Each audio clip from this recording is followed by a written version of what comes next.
Perempuan harus mencintai tubuhnya.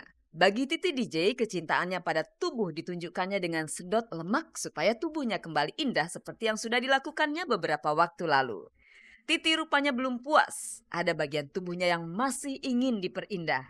Titi DJ akhirnya mempersiapkan diri untuk operasi sedot lemak yang kedua. Tanpa diduga, dia justru menemukan keanehan pada salah satu bagian tubuhnya.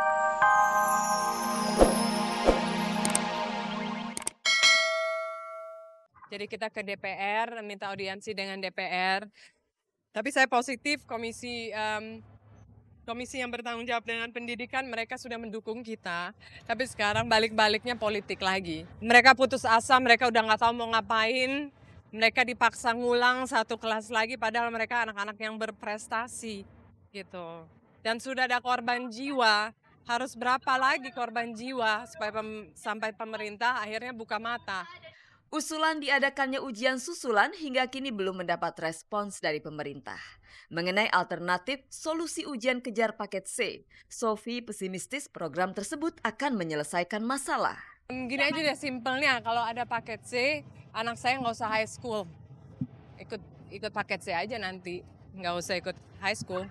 Buat apa ikut SMA kalau ada pada akhirnya ada paket C. Itu tidak adil untuk mereka. Ya kita cari jalan tengah, gimana nih kita menilai anak-anak ini. Biarlah guru-guru, sekolah-sekolah yang menilai anak-anak ini, lembaga independen gitu yang kompeten untuk menstandardise kualitas pendidikan di Indonesia. Sementara para siswa berdemo di tengah terik matahari sambil melahap santap siang mereka. Sophie bersama perwakilan siswa bertemu dengan Komisi 10 DPR RI, komisi yang membidangi pendidikan. Pertemuan ini sekaligus menghadirkan pakar-pakar pendidikan. Dalam kesempatan ini, Sophia memberikan usulan yang patut diperhatikan oleh pemerintah.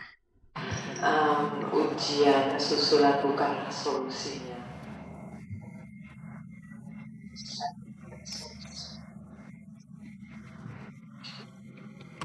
Kampret.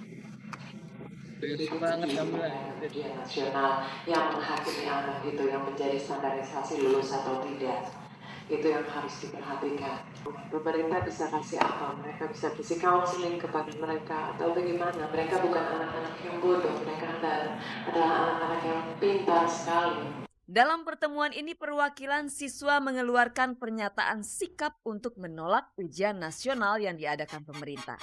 Sebaliknya, mereka ingin penilaian dilakukan oleh pihak sekolah dan guru masing-masing. Penolakan mereka ditanggapi positif oleh salah seorang anggota komisi.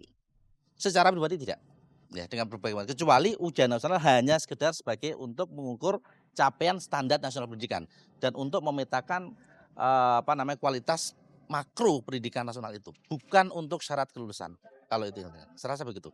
Kalau keputusan resmi bahwa UN 2007 akan dikaji. Nah inilah sebetulnya kita minta pada seluruh stakeholder pendidikan, baik yang pro maupun yang kontra terhadap ujian nasional, memberikan masukan pada pemerintah sehingga kebijakan yang nanti harus diambil itu bisa betul kebijakan yang lebih komprehensif. Saya rasa begitu. Soal buah bibir. Jika Ananda diterpa kabar miring, maka Moreno justru dibuai kabar mengenakan seputar kedekatannya dengan Nadine Chandrawinata. Masa muda adalah kesempatan mengejar prestasi. Namun sayangnya, Revaldo malah bergulat dengan kasus narkoba yang membelitnya. Dan kemarin ia menjalani sidang pertama atas kasus kepemilikan narkoba. Nah, seperti apakah jalannya sidang? Pemirsa, kita simak beritanya.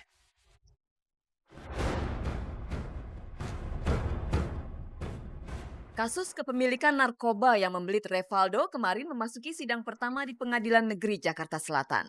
Dengan tenang, Aldo mendengarkan pembacaan dakwaan oleh jaksa penuntut umum yang memberatkan dirinya. Usai persidangan, Revaldo langsung digiring ke dalam sel. Namanya juga baru dakwaan kan, sidang pertama. Ya, ntar kita lihat aja jalannya kayak gimana, ntar kita liatin. Gue nggak berani ngomong sekarang. Yang tahu itu semuanya pengacara sama yang duduk di pengadilan, oke? Jaksa ngebantu, hakim ngebantu, semua ngebantu. Mereka ngomongnya baik-baik, terus jelas kok. Karena namanya juga persidangan kan, ntar kita lihat aja jalannya kayak gimana. Tapi berharap untuk seadil-adilnya lah. Sejak Aldo tertangkap hingga menjalani sidang pertamanya, Roy Permana ayahanda Aldo selalu mendampingi anak sulungnya ini. Mengapa hanya ayahanda Aldo saja yang setia mendampinginya padahal Revaldo juga dekat dengan ibundanya? Apakah kasus Aldo ini menjadi pukulan berat bagi keluarganya? Kebetulan beliau lagi sakit. Karena memikirkan Rivaldo. Mungkin dia anak tertua ya, jadi tumpuan keluarga, dan kita berharap juga dengan kasus-kasus yang menimpa dia itu bisa menjadi contoh, terutama bagi contoh adik-adiknya, saudara-saudaranya, bahwa janganlah berbuat seperti yang ini karena itu akan merepotkan semua orang. Akibat ulahnya sendiri, reputasi Revaldo sebagai artis kini terpuruk. Terlanjur terjerumus dalam jerat narkoba memang pada akhirnya membawa penyesalan. Suramnya karir keartisan Aldo kontras berbeda dengan kiprah Ananda Mikola dan Moreno Suprapto. Sebagai pembalap nasional, peluang Ananda mendulang prestasi masih terbuka lebar. Pada tanggal 22 dan 23 Juli mendatang, Indonesia menjadi tuan rumah Asian Festival of Speed. Di kancah internasional, nama Ananda Mikola sudah tak asing lagi. Namun ada kabar yang kurang mengenakan saat beradu cepat di sirkuit Sepang, Malaysia, tanggal 24 Juni lalu. Ananda dikabarkan bentrok fisik dengan pembalap Thailand lantaran mobil Ananda ditabrak dari belakang. Jadi saya lagi ketiga, terus saya ditabrak dari belakang dan saya sempat keluar karena saya kesakitan, tangan saya nggak bisa digerakin. Tangan saya kan istilahnya modal saya, kalau tangan saya nggak bisa digerakin saya nggak bisa nyupir lagi. Saya sempat emosi lah sama pembalap itu. Maksudnya bahaya. Nggak dari mana sih, dari Thailand apa, mix. Terus habis itu emosi biasa, ya biasa lah, wajar. Kayak Michael Schumacher juga kan sempat emosi. Tapi habis itu ya ada hukumnya, nggak mungkin lah sampai dorong-dorongan apa sampai pukul-pukulan gitu. Itu yang saya bikin sebel adalah orang yang bikin berita itu. Kalau Ananda tertimpa selentingan yang memerahkan kuping, tidak demikian dengan Moreno Suprapto adiknya. Justru Moreno mendapatkan kabar yang membuat wajahnya berseri-seri. Kabarnya kedekatan Moreno dengan Nadine Chandrawinata makin mesra saja. Bahkan hubungan keduanya didukung penuh oleh Ananda Mikola. Ya justru itu kita tahu sama tahu dalam arti sama-sama yang dia dibanggakan di Indonesia ini, jadi kita juga ayo berprestasi terus, ayo gitu. Enggak.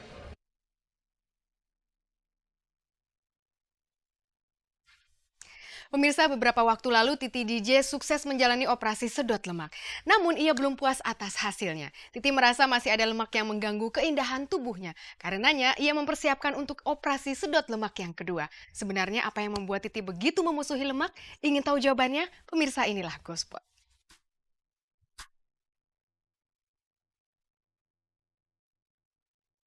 Perempuan harus mencintai tubuhnya. Bagi Titi DJ, kecintaannya pada tubuh ditunjukkannya dengan sedot lemak supaya tubuhnya kembali indah seperti yang sudah dilakukannya beberapa waktu lalu. Titi rupanya belum puas, ada bagian tubuhnya yang masih ingin diperindah. Titi DJ akhirnya mempersiapkan diri untuk operasi sedot lemak yang kedua. Tanpa diduga, dia justru menemukan keanehan pada salah satu bagian tubuhnya. Waktu itu saya ingin mengecilkan payudara. Salah satu syaratnya, salah satu prosedurnya adalah harus mamografi. Karena untuk dilihat apakah ada sesuatu yang mencurigakan. Jadi kalau ada kanker atau ada tumor, itu harus di-cure dulu, harus disembuhkan dulu. Diperiksa, ternyata harus diambil. Dia harus diambil untuk dilihat di bawah mikroskop apakah itu kalau itu tumor, kalaupun tumor apakah jinak atau ganas. Tapi kalau bukan tumor, itu sekedar susu yang mengeras, ya kan, yang tidak terus dioperasi di rumah sakit Pondok Indah. Ternyata alhamdulillah nggak ganas, tumor jinak. Peristiwa tak terduga itu justru membuat Titi semakin mencintai tubuhnya.